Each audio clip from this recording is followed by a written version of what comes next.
Well, before I get started today, I just want to say that it is officially the 3-month anniversary of Pop. So I want to thank all of you boys and girls out there for watching these videos, favoriting these videos, retweeting these videos, sharing these videos on social media, subscribing to this channel, telling your friends to do the same, and all of us, from AJ to Will to Ben to Molly, we all want to thank you out there for supporting this YouTube channel. We couldn't have done it without you. Like I said, it's now 3 months officially as a channel, and this has been an awesome ride, and it's just going to get better and better. So let's go straight. Usually I do housekeeping. I'm just going to throw one thing at you right now. I said last week that there would be cryptic comments on these Impact videos, and I'm going to throw out the cryptic comment. My cryptic comment for Sunday's Versus this week is reality. Reality. So if you think you might know, then you can tweet me at SirOwenDisney, or you can email me, SirOwenDisney@gmail.com. And like Dr. Jimmy's cryptic comments, I'm not going to tell you if you are correct, but you will see for yourself on Sunday, and maybe I will give kudos to whomever figured it out on this upcoming video. So I do want to talk a lot of things. I have a lot of stuff to talk about, so without any further ado, let's get to the video. Let's talk TNA Impact. So Taz starts the show off, and he's not allowed to enter the arena. Actually, he gets stopped by the guys from Atlas Security, and kind of funny we see Atlas Security given the fact that the ECW unreleased Volume 2 DVD just came out from the WWE. So, basically, Atlas Security's not letting Taz in the building.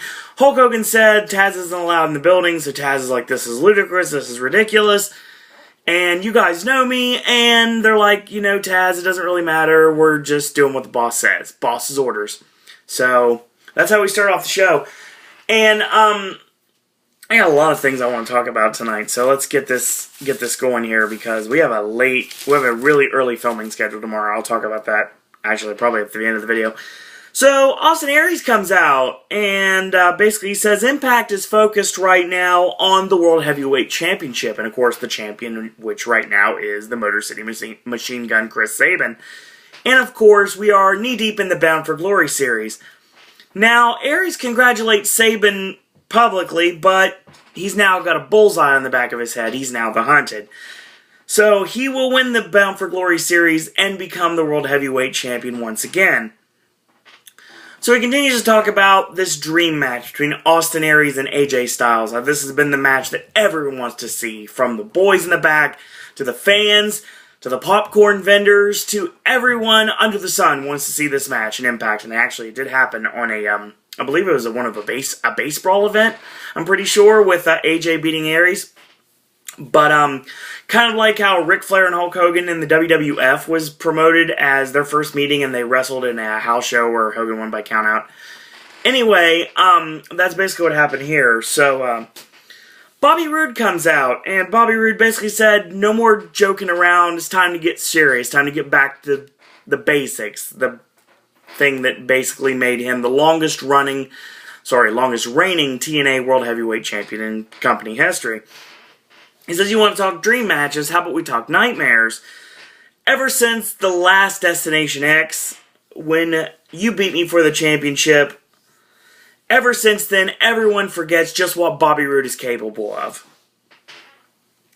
Now, starting tonight, the game changes. Bobby Roode is going back to what made him a champion before. Tonight, he proves that it pays to be rude. Excuse me. So, Aries says, you know, I hope you make the finals so I can beat you in this ring again. Good luck. We get the music of Hernandez, and he comes out. So we have our first match of the evening, Bound for Glory series matchup, Hernandez against the It Factor, Bobby Roode. Basically, these matches, these 3 BFG series matches for this week's Impact and next week's Impact were actually chosen by the fans. And the matches that were selected, this week we get Hernandez and Bobby Roode. And we get Joseph Park and Jay Bradley. And the dream match, Austin Aries and AJ Styles. Next week, we get better match. Well, okay, not say better. Better overall matches. I mean, you have Jeff Hardy and Samoa Joe. Then you have the Battle of the Bad Influence, the Fallen Angel Christopher Daniels against Frankie Kazarian, as well as the final match, the leader of the Bound for Glory series, without a doubt, Main Event Mafia's Magnus taking on Aces and Eights Vice President Mr. Anderson. So that's next week. But this is our first match of the evening and the first match of the Bound for Glory series fan appreciation voting. So, two big chops, whip in, and he caught a back elbow, 1-2, and kick out. So he whips him in and a reversal, and Hernandez mows him over with a Vader attack, and he goes off the middle turnbuckle, does Bobby Roode, and he gets caught with a gut shot by Hernandez. So he goes for the Colt 45, and he elbows out of it, does Bobby Roode, and catches him out of the corner with a double R spine buster, but Hernandez kicks out at 2. So he tosses him to the floor, and then he whips him shoulder first into the ring steps, tosses him back in, makes a cover, 1-2, and a kick out. So he back rakes Hernandez, chops him in the corner, and he whips in, and a big clothesline in the corner, and Hernandez gets caught. He goes up top, and Bobby Roode goes for a superplex. It gets countered. Hernandez punches him off, goes for the big splash off the top, and he misses it into the crossface, and Hernandez reaches up to his feet in a tremendous feat of strength and backdrop suplexes Bobby Roode to break the hold. So a big clothesline by Hernandez and a big-time double sledge whips him in, and a kick to the chest by Bobby Roode, charges in, and he gets pounced, completely ran over by Hernandez. So basically he goes out of the ring, he goes up the top of the ramp, he charges in, nails Bobby Roode with Air Mexico, and he sets up for the border toss. It gets countered, and the referee sort of gets like thumbed in the eye inadvertently by Bobby Roode. So the referee is kind of like, It's like he can't see anything. And of course, Bobby Roode uses this opportunity to low blow Hernandez, roll him up from behind, hook the tights, and Hernandez still manages to kick out. So he gets a chair, and he throws a temper tantrum like he did last week. He throws a chair in the ring, and then he throws another chair in the ring, and he grabs a chair from under the ring, and he throws it in the ring. And the referee stops him and basically says, no, you can't do that. So the referee's kicking the chairs out of the ring. Aries takes this opportunity to go out of the ring, go underneath the ring apron, and grab a beer bottle, which he shatters over the head of Hernandez. When the referee turns back around, he sees Hernandez unconscious on the canvas, Bobby Roode on top, hook in the leg, 1, 2, 3. Bobby Roode gets a big 7 points in the Bound for Glory series. This is his first points in the BFG series, and Hernandez is still sitting at 7 as well. So they're both technically tied in the Bound for Glory series. So, the Main Event Mafia arrive to the building, and their plan is to make Aces and Eights an offer I can't refuse. I know, I'm sorry, I just had to do it. So, we get a vignette where Eric Young, Showtime is training Joseph Park, and basically he gives him a present. We don't know what the contents of the present is, but we find out really quickly because that's the next match in the Bound for Glory series when we come back from commercial break. Jay Bradley against Joseph Park. Well, we find out real quick that the present that Eric Young has for Joseph Park is boxing-style headgear. Obviously. Doesn't take a rocket scientist to figure it out, even though Eric Young himself said he even shot off an actual rocket in order to... I don't really know. He said he's not a doctor. He said that last week. I thought that was kind of funny. Eric Young bringing the comic relief like he does so well. And basically you have Joseph Park getting the headgear. He puts the headgear on. And the reason why the headgear exists is because Eric Young realized, okay, you know, you snap when you see blood. When you see your own blood, you go crazy. And when you go crazy, what happens is you lose matches. Hence why he is the only competitor in the Bound for Glory series that has negative points right now. As of the beginning of this match, at least, even though I just pretty much gave away the finish, he has negative 10 points via basically going crazy in the match against Jeff Hardy, and that's what cost him negative 10 points. In the Bound for Glory series, when you get a loss via disqualification, you lose 10 points, so that's pretty much what happens. And since Park had nothing going in, yeah, he had negative 10 to start you off, so that's not that good. So, basically a boot in and the midsection, and a kick to the side of the head off the ropes, kind of jugular style, basically. drops 2 big elbow drops, makes a cover, 1-2, and a kick out. From Bradley, that is. So he tries to rip off the headgear, and it's to no avail, and he nails a leaping knee drop to the back of the head, rolls him over, 1-2, and a kick out. So a shoulder block, and then again, and then a big scoop slam by Joseph Park. He has a second win now. He goes up to the middle rope for the closing argument, and he gets pulled off by Bradley, and Bradley gets caught and very much surprised when Joseph Park double legs him, locks him in a Boston Crab, and right before he has to tap out, Jay Bradley gets to the bottom rope, causing the rope break. So he charges in, he catches the boot of Park. Actually, no, Park catches the boot of Bradley, long day, sorry. And he picks him up into the backdrop suplex backbreaker, and he doesn't go for a pinfall, he just rips the headgear off, and he succeeds this time. The headgear's on the canvas, and he readies up the boomstick, so he goes for it. It gets countered this time with a nice big-time Samoan drop, which is called a fall-away slam by Mike Tenay. Professor? Yeah. 1, 2, 3, and big win for Joseph Park. Gets 7 points in the Bound for Glory series, which now means Joseph Park has -3. So he needs to win one more matchup, and he will be able to be in positive numbers in the Bound for Glory series. So after the match is over, basically him and Eric Young celebrate, and he gives a big hug to Eric Young, and that's pretty much the end of the segment. So the Main Event Mafia are asking the other members about August 1st, and if they know anything about it, if they know anything, if they know who it is, they don't know what's going on, and they're all pretty much clueless. So there's 2-point plan to why the Main Event Mafia exists. One was to get the title away from Bully Ray, which they've already done, which obviously that means Chris Sabin sitting pretty as the TNA World Heavyweight Champion. And on top of that, they want to destroy the Aces and Eights once and for all. Sting asks if everybody is ready to take the risk.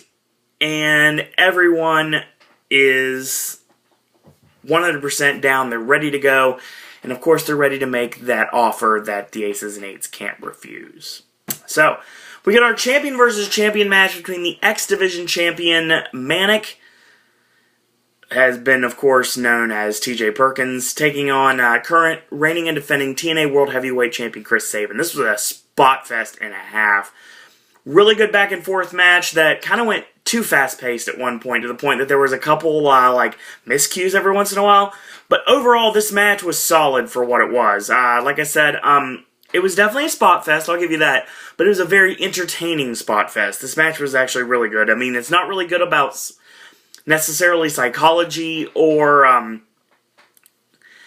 anything more than basically just spot after spot after spot after spot. But still, it was good for what it was. So let's go to the match here. So whip in reverse, and Manic catches Sabin with a satellite head scissor into a Fujiwara armbar, aka Jimmy Raves from Dusk Till Dawn, and he gets countered into a La Magistral Cradle, 1-2, and a kick out. So Manic is on the ring apron, and he gets caught with a step-up ensiguri kick by Chris Sabin, knocks him off the apron to the floor.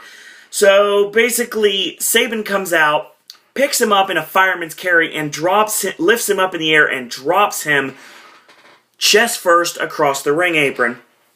Toss him back in, 1-2, and a kick out. So he chokes him with the boot, so I guess Sabin's the heel in this match? Not really, but I mean, he's showing the heelish tendencies, I guess you could say. I mean, I don't know. He just did it, I guess. He was playing the opportunist in this case. So I like this. He nailed a snap vertical suplex, gets the 2 count off of it. Chinlock into a modified surfboard. Surfboard turned into a kick to the spine. Turned back into an armbar, rolled back into a surfboard, and basically this gets countered by a back drop kick, sending both feet into the chest of the World Heavyweight Champion by Manic. So, ducks the clothesline, and he catches Sabin with a snap rana off the ropes. He goes up for a springboard drop kick, and he hits it, and then he hits another one, 1-2, and barely Sabin kicks out. So he goes for the chicken wing, and he gets countered by Sabin into a crucifix, 1-2, and a kick out. I like this. Sabin goes for a boot. It gets countered, picked up, and a sit-out powerbomb, 1-2, and almost a 3, but Manic does not get the pinfall right there. So he goes up top, he gets caught, Sabin climbs up to try to finish him off. He sets up for a superplex, and he holds him up in the air. And for a second, I'm thinking we're going to see the Brainbuster, the El Generico Brainbuster to the top turnbuckle, debut in TNA. But no, basically Sabin just hangs him out to dry for what seems like forever and nails a vertical superplex on the X Division champion, 1-2, and barely Manic kicks away.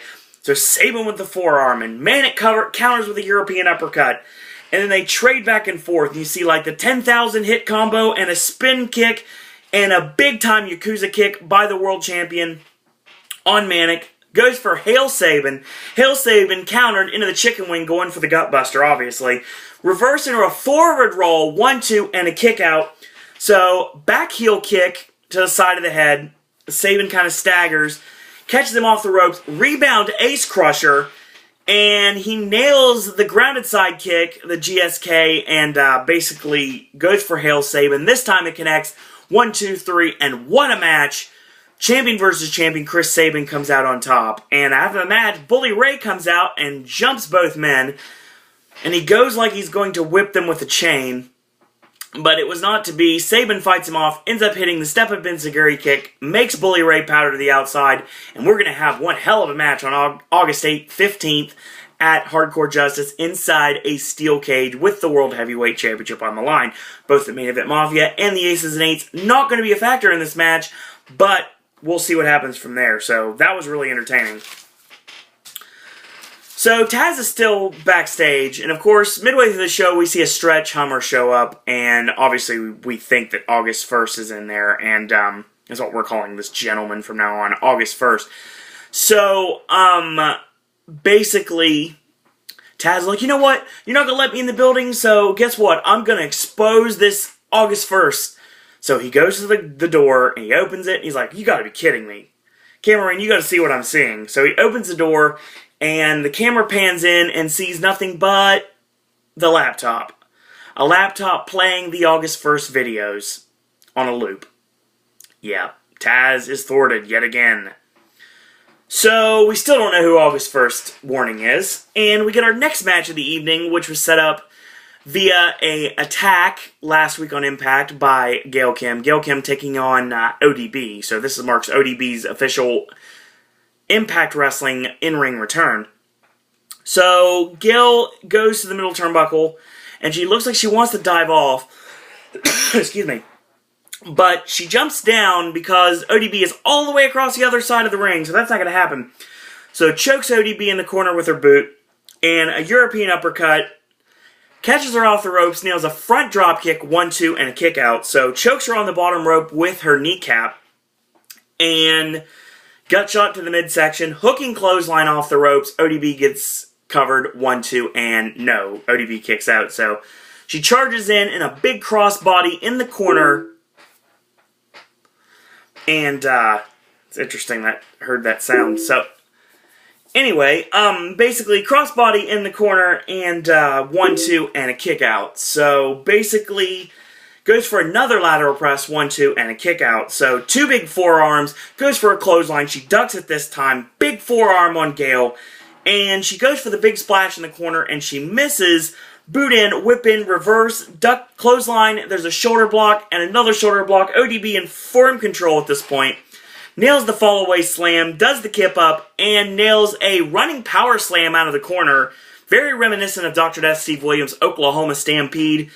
And gets a 1-2, and no, Gail Kim barely kicks out. So charges in, and Gail gets dropped on the ring apron, shouldered in the midsection, and Gail knocks her to the floor. So Gail goes for the double leg, goes for the ring post figure 4, and instead of kicking her off, basically she gets swung into the ring post head first. So she pulls her into the steps. So both women are out on the floor at this point. So Gail pounds away. The referee continues to count. And they're like, screw it, we're just going to fight. And they reach 10. And we have a double count out. And ODB spears Gail down. So they start fighting again. Gail gets the upper hand. And then they get separated momentarily. And then Gale gets the last laugh with the clothesline, sends ODB down. This is not the last. This is not the last of these two going at it in the ring. So, yeah, we'll see what happens in another Gail Kim ODB match. I'm guessing this will be a stipulation match at Hardcore Justice, if I had to guess. Even though I still think there's still money to be made with Taryn Terrell, Gail Kim 3. Because obviously Taryn Terrell won at Slammiversary. Gail Kim won in Las Vegas on Impact, and there has to be a third match to end the series. But I don't know what the stip would be, because we've done Last Knockout Standing, and we've done a ladder match. We can't do a cage match, obviously, because that's already taken by Bully Ray and Chris Sabin at Hardcore Justice, but we'll find out. I'm guessing that'll be a stipulation match. Main event time, and oh god, what a main event it was. The dream match. The phenomenal AJ Styles taking on the greatest man who ever lived, a double Austin Aries. So, Bound for Glory series. This is the third match of the Bound for Glory series. And like I said, next week we have on Impact 3 matches chosen by the fans on the Bound for Glory series, being Samoa Joe against Jeff Hardy, the Battle of the Bad Influence, Chris Daniels against Frankie Kazarian, as well as Mr. Anderson against the points leader Magnus. Main Event Mafia versus the Aces and Eights. So, that's next week on Impact, so we'll talk about that later. So, our Aries get caught off the ropes midway through the match, by the way, with a standing dropkick by AJ, almost reminiscent of his old drop salt, and snapmare, kick to the spine, and elbow to the back of the neck. So, Aries with a waist lock, Aries caught with a waist lock, there you go. So, AJ goes for a full Nelson, locks him in the full Nelson. Aries uses the middle turnbuckle to try to kick himself off, kind of like, Bret Hart's old go-to. And instead of doing that, he kicks himself off.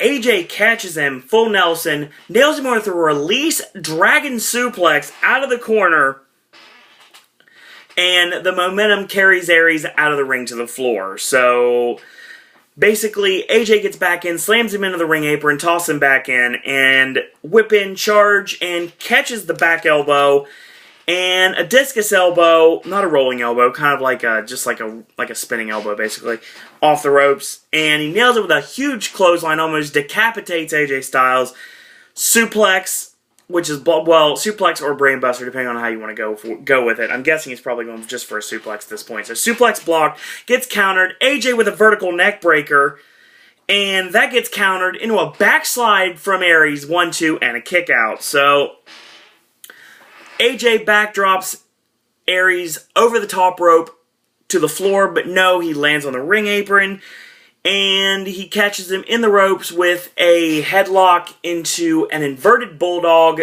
neck breaker through the ropes. And Aries climbs up top, nails the missile drop kick, sets up for the IED, and he hits it, goes for the brainbuster, gets countered with knee strikes from AJ, and he puts him on the turnbuckle. He climbs up. He goes for a superplex. It gets countered. He punches him off. He goes to punch him off. He gets countered on that. And Aries going for the superplex. He superplexes AJ off the middle rope. And AJ catches him and plants him off the top with a vertical neck breaker. And it looks spectacular. Cover by AJ, 1, 2, and no, barely kicks out. And he sets up on the apron, going for the springboard 450. And he misses, of course, and rapid-fire knee strikes, grounded knee strikes by Austin Aries on AJ Styles, turn into the Last Chancery. Last Chancery ends up getting countered into the Calf Killer by AJ, countered into the Brainbuster, 1, 2, and no, AJ kicks out. So he goes up top, he goes for the 450 of his own, Styles gets the knees up, and clotheslines over the top rope, landing him on the rampway. So he goes for a springboard. Aries nails the ropes, and AJ goes chest first on the top rope and falls onto the ramp. He goes for a brainbuster on the ramp. It gets countered by AJ, and he front suplexes Aries on the ramp. So he goes for the Styles Clash. It gets countered. AJ back body dropped over the top of Aries, landing on the ground below, like off the ramp onto the ground. So Aries rolls back in, and he goes for the tope. He gets sidestepped by AJ, and he goes hard into the ring steps. So they both get in at the exact 10 count. So they trade blows, right hands. Then they start with forearms, and then that gets vicious. And they trade chops. And then it's time for Aries to get serious. He plants AJ with the backdrop driver, and when he gets to his feet, he nails the rolling elbow. And when he is falling from the rolling elbow, AJ has the presence of mind to kick his feet up and nail Aries with the Pele. And the arm is draped over AJ Styles. Aries' shoulders are down. 1, 2, and at 3, of course, Aries rolls the shoulder, and he wins this tremendous matchup in the Bound for Glory series, getting AJ Styles no points and Austin Aries a big 7 points. We'll talk Bound for Glory series in a second. So our final segment of the evening is the Main Event Mafia coming out, and they want to fight. They want to fight with the Aces and Eights. So the Aces and Eights come out, of course, flanked by Mr. Anderson. Bully Ray, of course, not there. And it says, we can fight dirty if you want to fight dirty. We won't back down. Hardcore Justice on August 15th in Norfolk, Virginia, we have a 5-on-5 match. And we got an offer you can't refuse. And this offer turns out being the person that gets pinned leaves TNA. So they brawl, and all of a sudden the lights go out. And on the ramp, standing, just like the internet predicted earlier today, the Huntington Beach bad boy, MMA legend himself, Tito Ortiz. Yeah. So everyone looks on, and that's how we go home. So, yeah. Well, let's talk Bound for Glory series. So let's see what we're at right now. The standings are as followed. 1, 2, 3, 4, 5, 6, 7, 8, 9. There's 12 men in the Bound for Glory series. And in number 12 is Joseph Park with -3. Tied for, I guess, 11th place, maybe? That can't be right. 1, 2, 3, 4, 5. Okay, sorry. 1, 2, 3, 4. I'm counting here, so as you guys know, I can't do math. 1, 2, 3. Tie for 4th, 5th, 6th. Tie for 7th, 8th. Okay. So, yeah, last place is Joseph Park. Both Jay Bradley and Frankie Kazarian have 0. Bobby Roode and Hernandez both have 7. Mr. Anderson's got 14. Jeff Hardy has 17. There is a tie for 4th place between Christopher Daniels and Austin Aries. They both have 21. AJ Styles just a little bit ahead, just a hair ahead with 22 points in number 3. Samoa Joe is number 2 with 26. And rounding out the pack is your leader of the Bound for Glory series at 49 points, Magnus. So that's the BFG series. What did we learn today, boys and girls? Well, Taz apparently gets to play Bobby Heenan tonight. He's not allowed in the building. I don't understand why, and that means JB's on commentary with Mike Tenay. I don't have a problem with that because I like JB on commentary. Basically, Bobby Roode gets up in Austin Aries' face, his former tag team partner, and basically says that he's going to go through whomever he has to and do whatever he has to in order to get back what is rightfully his, and it's the TNA World Heavyweight Championship. And if that means going through his former tag team partner in the Bound for Glory series in the finals, then so be it. So, Bobby Roode beats Hernandez, utilizing an old tactic of slamming a beer bottle over the head of Hernandez while the referee was kicking out the numerous chairs that Roode threw in as a distraction. So, basically, the Main Event Mafia are going to make Aces and Eights an offer they can't refuse. Fine. Joseph Park beats Jay Bradley, and Joseph Park has the assistance of Showtime Eric Young. I don't have a problem with that. I like that. I like the two comedy gimmicks thrown together because they both actually can wrestle. Basically, Manic and Chris Sabin had a tremendous spot fest. This match was really, really good. Back and forth, left and right. I mean, this would have been a blasty blast to call. I mean, I only wrote, like I said, you'll see right here. This is, like, the bottom here. That's all I wrote for this match, but I really wish I could have wrote a lot more. It was that good. Excellent match, and those are the type of matches I love to call. that brings out the commentator in me, as you guys and girls out there should know by now, because obviously I write a lot more in-depth reviews, move for move, than most people do. As I choke to death here. So Taz, tries to blow the roof, blow the lid off of the whole August 1st warning, going to the stretch hummer and opening the door, and of course, nobody's there. So ODB and Gail Kim have a match, and basically that ends up with a double countout, so there's definitely going to be a stipulation between them. Probably a no disqualification match of some sort. Maybe a hardcore gimmick match somewhere down the road. I don't have a problem with that. AJ Styles and Austin Aries had a tremendous main event. Oh my god, this match was awesome. Definitely back and forth contest, and I know a lot of people are not liking the finish, but it was alright. It was alright for what it was. I mean, the match was good enough that it could actually, doesn't matter that the finish wasn't as great as it could have been. They've done the shoulder up finish before. Usually it's a belly to back suplex or a backdrop suplex.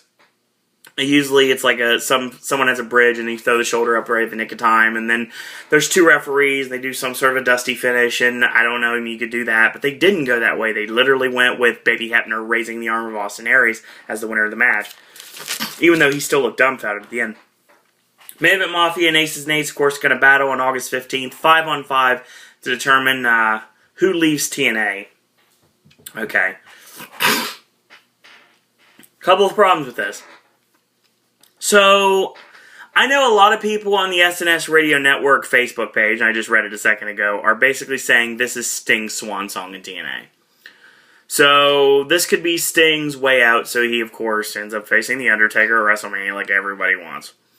Well, I'm not sure. I'm not sure at all. I guess if you want to go with WrestleMania being like Bryan and Punk and, long day.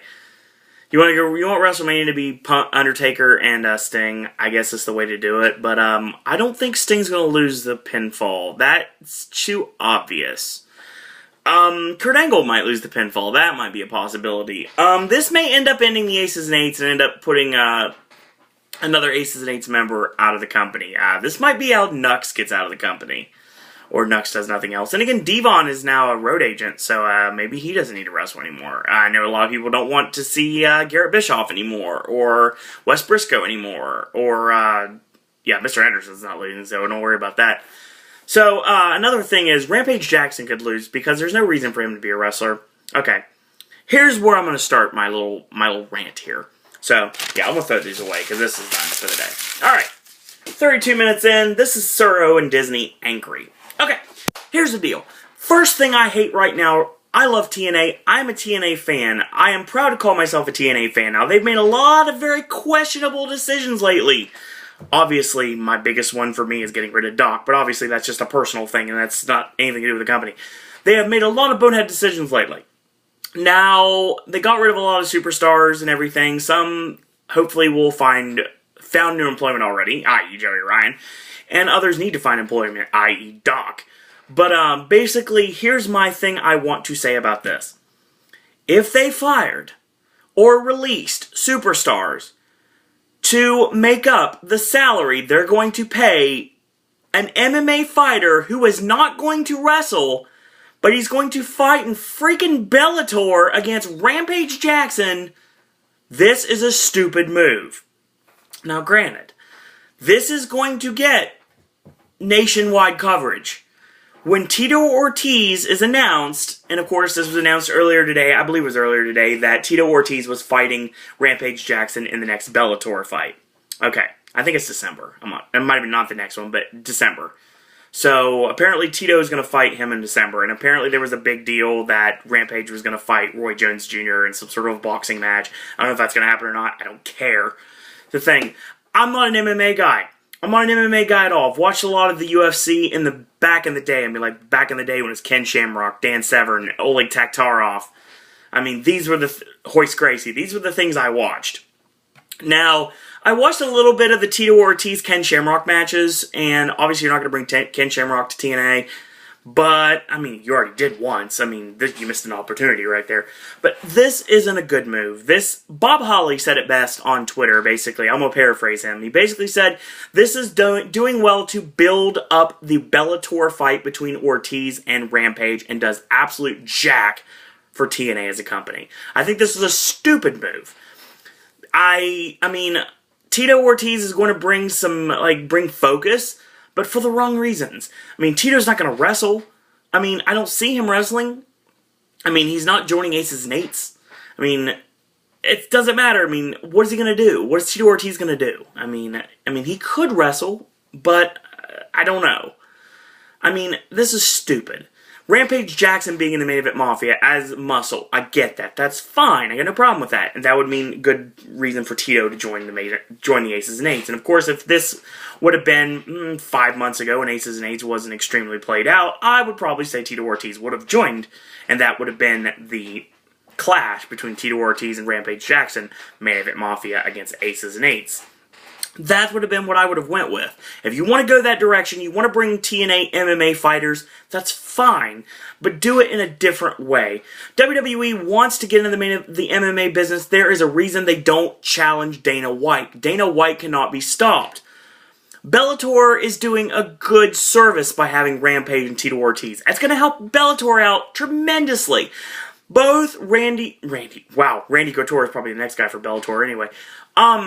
Basically, I'll say right now, like I said, I'm not an MMA guy, so I don't know what I'm talking about when it comes to MMA. So, I do want to say right now, hold on, that it's ridiculous. If you're using this to justify paying Tito Ortiz and Rampage Jackson money, it's stupid. It's going to get publicity. I get that. But it's not going to do anything for the professional wrestling company that you are working for. Dixie, I've defended a lot of things you've done, and I've defended when you have had your feet to the flames, but this is just, it's going to help the company of Bellator. It does nothing for TNA. This could have been anyone. I mean, there was rumors this could have been Bob Holly. I mean, Scrap Iron Adam Pearce, like most people don't know him, but I mean, the people that do would have been very happy with that. I mean, it could have been somebody that got fired, like kind of like what happened with Danielson when he got fired. So, I mean, when you slow down the video, everybody did it. It sounded like John Morrison. Of course, it wasn't him. I mean, they said he wasn't Dave Bautista. He's not Chris Jericho. So, I mean, he's not Goldberg. I mean, I don't know. I mean, this was dropping the ball. And I hate to say that. I'm really not, I'm not happy about this at all. I don't like putting TNA's feet to the flames, but in this case, I'm going to. Because I don't like this. I don't like what they're doing. I love what they're doing in the Bound for Glory series. I love Magnus getting the high lead. I like that. The wrestling tonight was amazing. I very much enjoyed that. I like the new direction they're going with Bobby Roode. I like how they're kind of bringing TJ Perkins into the Manic character and kind of making them, like, interchangeable. I like that. I just don't understand why you bring Tito Ortiz into the company when you're wasting him. I don't get it. I don't get it at all. TNA is a professional wrestling company, and Bellator is a MMA company. Bellator will greatly be raised by Tito Ortiz joining the company. I get that, but what is he going to do for TNA wrestling? I don't know. I mean, I guess that's just my 2 cents. So with that being said, I am going to get off here because we got a big day of filming tomorrow. We're actually filming 6 reviews for AJ's movie reviews. We're also doing a big time Summer of Tarantino, where we're going to talk about the Kill Bill saga and Versus this week. Like I said, Cryptic Comment is reality. So, if you like these videos, tell your friends you like them, thumbs them up, leave a comment, do subscribe, retweet, share them on your social media, get the word out about Pop and the Popcaster Revolution at hand. And until tomorrow, boys and girls, that's all I got to say about that.